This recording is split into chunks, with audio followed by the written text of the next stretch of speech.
Presidente, senhores deputados, senhores que nos assistem pela TV Alerj e aqueles que nos visitam aqui na casa na tarde de hoje. Durante o último fim de semana, que se estendeu com o feriado do Dia do Trabalhador, a população do Rio de Janeiro teve a oportunidade de conhecer quem é de verdade o governador Sérgio Cabral. Através de fotos e de vídeos inéditos, divulgados com exclusividade, primeiro no blog do Garotinho e depois amplamente divulgados pela mídia nacional, através dos principais jornais e telejornais do país, nós vimos ali imagens que nos escandalizaram.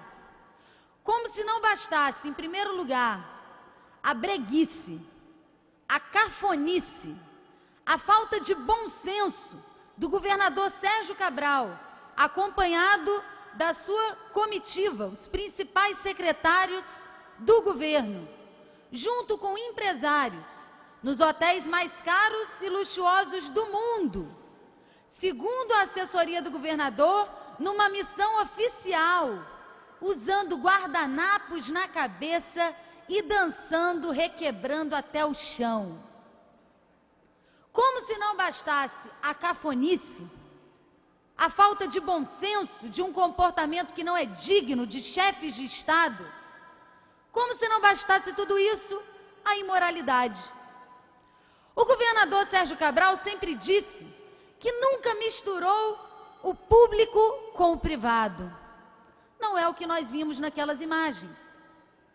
Imagens dos casais Cabral e Adriana, Cavendish com a noiva, Sérgio Cortes com a mulher, entre outras pessoas, jantando juntos, combinando data de casamento, assistindo a show, dançando juntinho, rebolando até o chão, fazendo a festa, cantando no microfone. Cenas de pessoas que desfrutam da intimidade dos casais, da intimidade das famílias, não de qualquer família, a do governador com um empresário que hoje detém uma das maiores contas do governo do Estado, Fernando Cavendish, dono da Delta, a construtora que cresceu 600% no governo Cabral e que hoje tem contratos com o Estado no valor de R$1,5 bilhão. Agora, as perguntas que não querem calar. Por que será que a Delta, cujo empresário, Fernando Cavendish, é amigo pessoal do governador Sérgio Cabral, cresceu 600% no governo Cabral? Por que será que a Delta alcançou R$1,5 bilhão de contratos com o governo Cabral?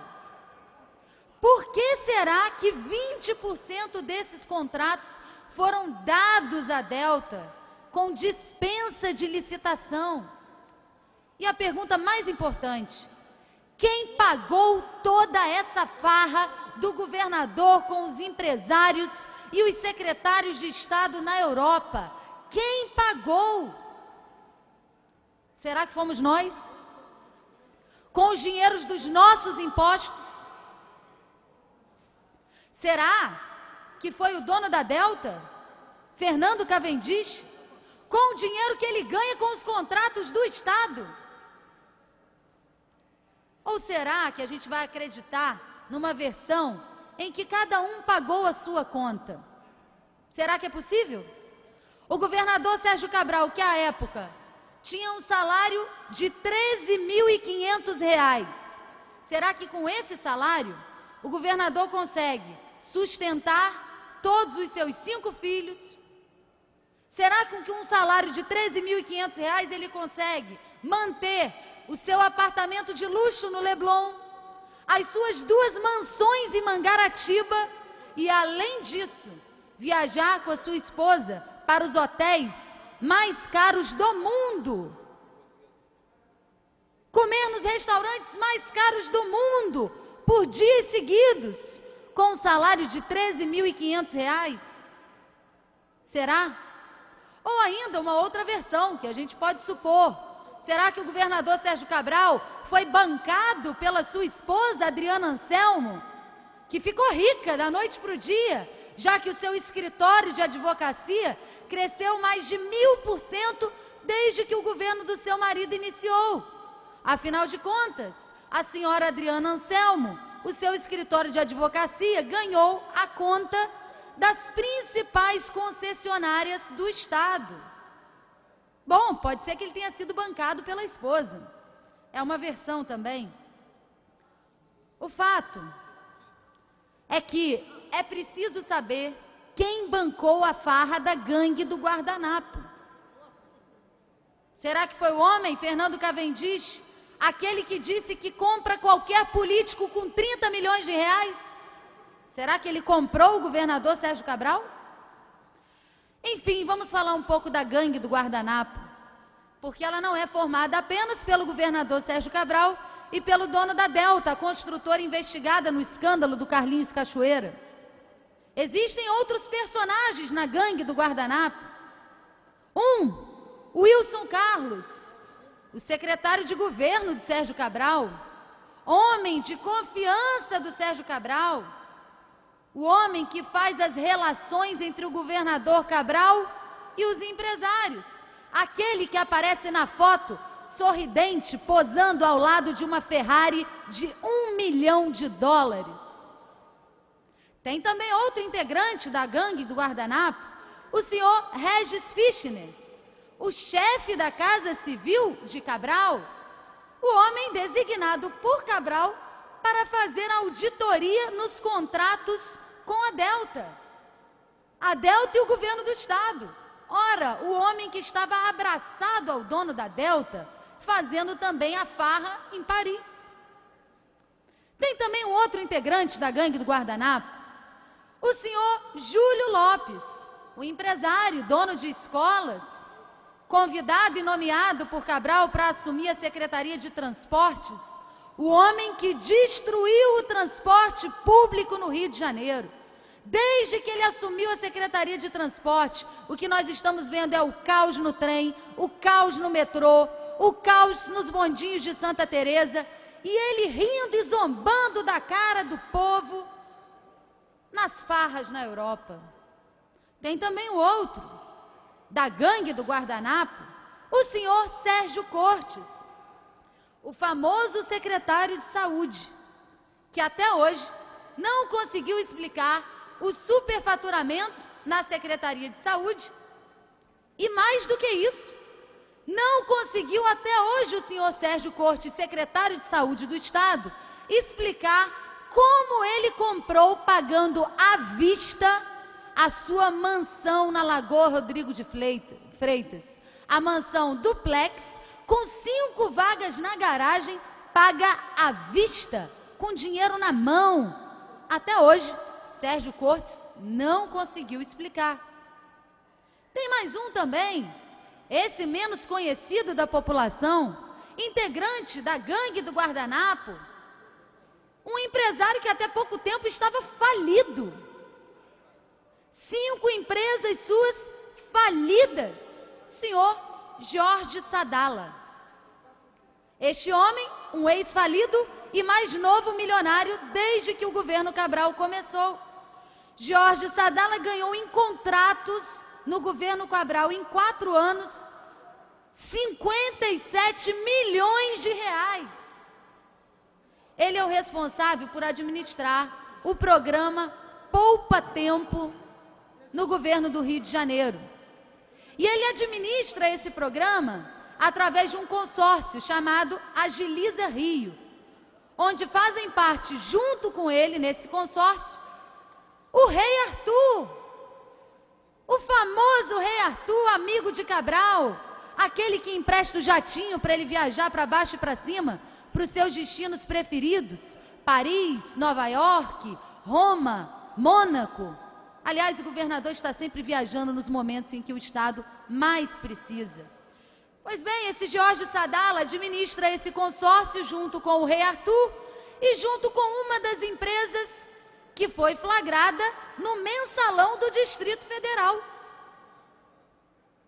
Que turma, hein? Que gangue é essa, hein? Impressionante. Mas tem mais sobre esse Jorge Sadala. Jorge Sadala tem um apartamento em Paris, onde existem investigações que estão agora querendo revelar que, na verdade, existe a possibilidade de Cabral ser o verdadeiro dono deste apartamento que pertence a Sadala em Paris. Mais curioso ainda do que isso, é que o senhor Jorge Sadala mora na Avenida Vieira Souto, no Rio de Janeiro, em Ipanema, num apartamento luxuosíssimo, que foi comprado por Fernando Cavendish da Delta e doado, foi um presente para o Jorge Sadala. Mas o que é isso, gente? Que gangue é essa que doa apartamento na Vieira Souto de presente um para o outro? Isso é uma vergonha. E tem mais gente na gangue do guardanapo. Tem também o Sérgio Dias, secretário de urbanismo do prefeito do Rio, Eduardo Paes. Tem também o empresário Marco De Luca. Ninguém falou dele ainda, mas sobre o Sérgio Dias e o Marco De Luca, nós vamos deixar para falar um outro dia. Agora, as perguntas que nós fizemos aqui hoje, elas merecem resposta. Há muito tempo atrás, há quase um ano, eu fiz aqui um requerimento de informações questionando as viagens do governador Sérgio Cabral. O destino, quem pagou, quanto custou, o objetivo da viagem. Fizemos esse requerimento de informação que não foi sequer publicado no Diário Oficial da Assembleia Legislativa. Tive que recorrer à Justiça num processo que está correndo até hoje.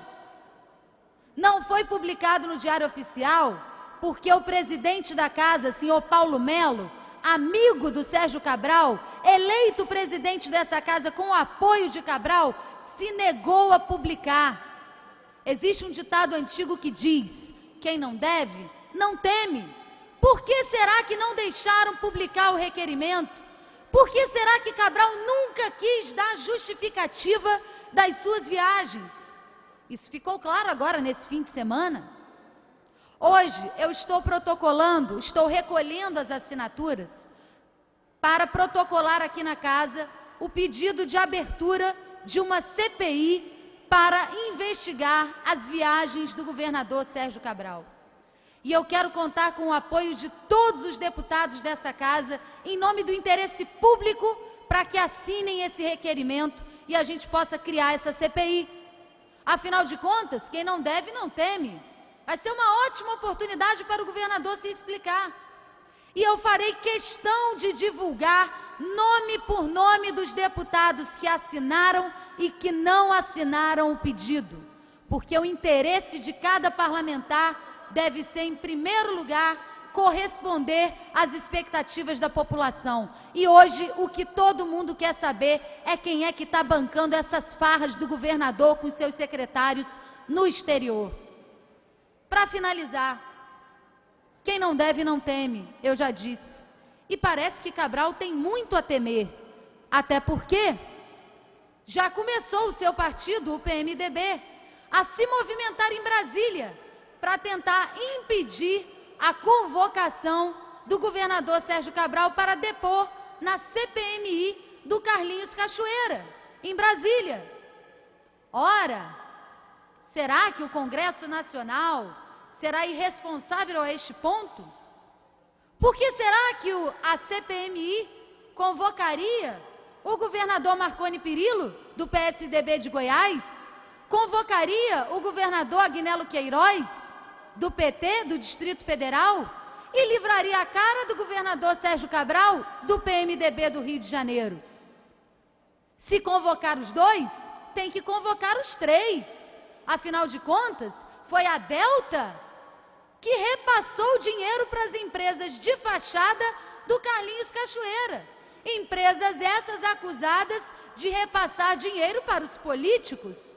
Não terá essa empresa de fachada repassado dinheiro também para o governador Sérgio Cabral, amigo íntimo de Fernando Cavendish, dono da Delta? Já começaram a se movimentar. Mas eu espero que essa não seja mais uma CPI ou uma CPMI que termine em pizza. Que essa CPMI do Carlinhos Cachoeira possa revelar muitas coisas sobre os políticos no Brasil, sobretudo aqueles políticos que se utilizam do cargo e, através da confusão entre o público e o privado, se utilizam do seu cargo para fazer negócios, ganhar dinheiro às custas da população. Esse mar de lama que envolve o governo do Rio, a construtora Delta e o contraventor Carlinhos Cachoeira precisam de respostas urgentes e a Assembleia Legislativa do Rio de Janeiro não pode se furtar do seu papel de investigação. Muito obrigada, senhor presidente. Encerro mais uma vez dizendo que estou passando aí com o pedido de CPI das viagens do Cabral e pedindo desde já o apoio de todos os parlamentares dessa casa em nome da verdade e do interesse público. Muito obrigada.